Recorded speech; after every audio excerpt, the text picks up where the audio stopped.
तकरीबन 5,500 साल पहले की बात है। एक बहुत ही ज़बरदस्त कौम हुआ करती थी। वो लोग साइंसी तरक्की और टेक्नोलॉजी के लिहाज से तरक्कियों की मेराज पर थी। वो लोग पहाड़ों को इस खूबसूरत तरीके से तराश कर मजबूत तरीन महलात और तामीरात किया करते थे कि आज की साइंस उनकी अक्ल दानिश पर अशश कर उठे। वो लोग इस कदर ज़हीन और माहिरीन तामीरात थे कि अल्लाह के मुकाबले तौबा नाउज़ बिल्लाह में जन्नत बना दिया करते थे। वो इंतहाई ताकतवर, कदावर और जीनियस थे।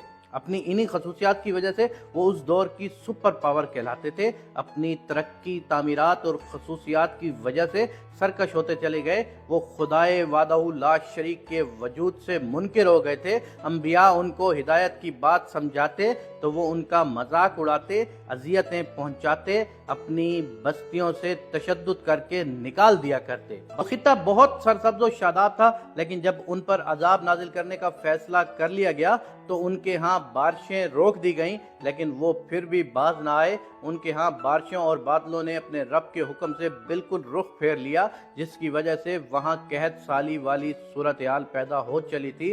फिर एक रोज इंतहाई अजीबो गरीब वाक़या रूनुमा हुआ। उसने एक रोज आसमान पर उठने वाले एक धुएं के बादल को देखा जो तेजी से उनकी तरफ बढ़ रहा था। इस बादल को देखकर वो बहुत खुश हुए और समझे कि उनकी कहत साली खत्म हो गई है। ये बादल खूब बरसेगा और एक बार फिर उनके यहाँ हर तरफ हरियाली और सब्जे का दूर दौरा हो जाएगा। लेकिन ये बादल कहर बरसाने वाला था। ये वो बादल नहीं था, बल्कि इस बादल ने सिवाय उनके मजबूत मकानात महलात के कुछ भी नहीं छोड़ा था।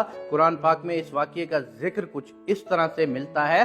फिर जब उन्होंने उसे देखा कि वो एक अब्र है जो उनके मैदानों की तरफ बड़ा चला आ रहा है, कहने लगे ये तो अब्र है जो हम पर बरसेगा, नहीं बल्कि ये वही है जिसे तुम जल्दी चाहते थे, यानी आंधी जिसमें दर्दनाक अजाब है। वो अपने रब के हुक्म से हर एक चीज को बर्बाद कर देगी। बस वो सुबह को ऐसे हो गए कि सिवाय उनके घरों के कुछ नजर ना आता था। हम इसी तरह मुजरिम लोगों को सजा दिया करते हैं। ऐसी तुंदो तेज और ताबकारी असरात वाली हवा थी जिसने हजारों साल गुजरने के बाद भी इस खित्ते में जमीन को आबाद नहीं होने दिया। वो हवा जहां से गुजरती इंसानों के जिस्मों से गोश्त को उतारकर उसे सिर्फ हड्डियों का पंजर रहने देती। एटमी हमले की तरह इंसान के जिस्मों का गोश्त पिघलकर भाप में तब्दील हो गया। वो हवा ऐसी बांझ कर देने वाली थी जैसे तापकारी किसी जगह की जमीन के अंदर तक असर करके उसको बांझ कर देती है, किसी चीज को पैदा नहीं होने देती। अल्लाह तबारिक व तआला कुरान मजीद में इरशाद फरमाते हैं, जब हमने उन पर बांझ हवा भेजी, वो जिस चीज पर से गुजरती उसे बोसीदा हड्डियों की तरह किए बगैर न छोड़ती। इस ताबकारी नुमा हवा ने उनके जिस्म को गोश्त के बगैर बोसीदा हड्डियों जैसा बना दिया। सब कुछ मिट गया, न नखलिस्तान रहे, न खुशनुमा बागात, न सब्जा। हर तरफ उड़ती रेत और इंसानी ढांचे रह गए। ये पूरा खित्ता खाली हो गया। आज भी यहाँ दूर दूर तक सिर्फ रेत उड़ती नजर आती है। आज के ज़माने में इस खित्ते को रबे खाली के नाम से ही पुकारा जाता है। 4,000 साल गुजर गए। एक रोज इस इलाके से दुनिया के बेहतरीन इंसानों का एक लश्कर गुजरा जिसकी क़यादत कायनात के सबसे बेहतरीन इंसान कर रहे थे। लश्कर एक तवील मुसाफत तय करके आ रहा था। अहले लश्कर ने इस खित्ते में कुछ खंडरात देखे तो वहां कुछ देर रुककर आराम करने और खाने पीने का इरादा किया। वहीं एक कुआं भी मौजूद था।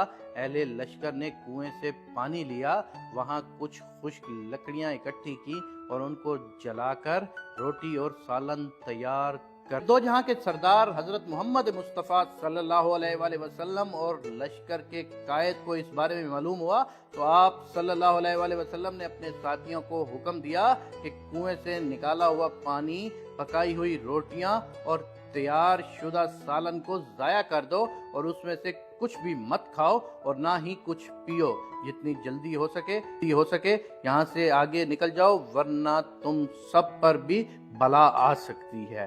یہاں پر ایک قوم کو عذاب دیا گیا تھا، یہاں کی کسی چیز کو مت استعمال کرنا۔ یہ کھانا جو ایک بڑے لشکر کے لیے تیار کیا گیا تھا بہت بڑی مقدار میں تھا، لیکن آپ صلی اللہ علیہ وآلہ وسلم کے حکم پر سارے کا سارا ضائع کر دیا۔ یہ آپ صلی اللہ علیہ وآلہ وسلم کا علم جو اللہ نے عطا کیا تھا کہ آپ صلی اللہ علیہ وآلہ وسلم نے اس جگہ پر نہ نظر آنے والی وبا یا بلا کا پتہ لگا لیا جو انسانوں کے لیے مہلک تھی۔ قرآن کریم میں اس ہوا کے لیے لفظ ری القیم استعمال کیا گیا ہے۔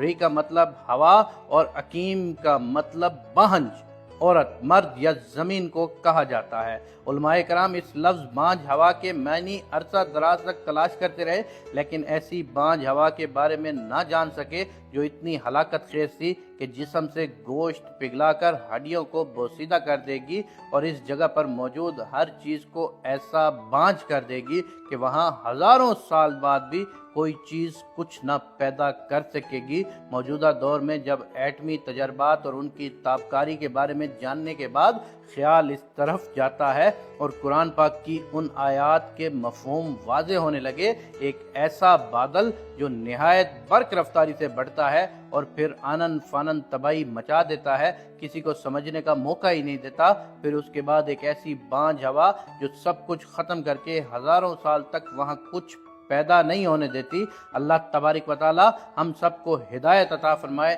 اور ہم سب کو کسی بھی ایسی پکڑ سے محفوظ رکھے۔ آمین ثم آمین یا رب العالمین۔ اللہ عز و جل واللہ عالم۔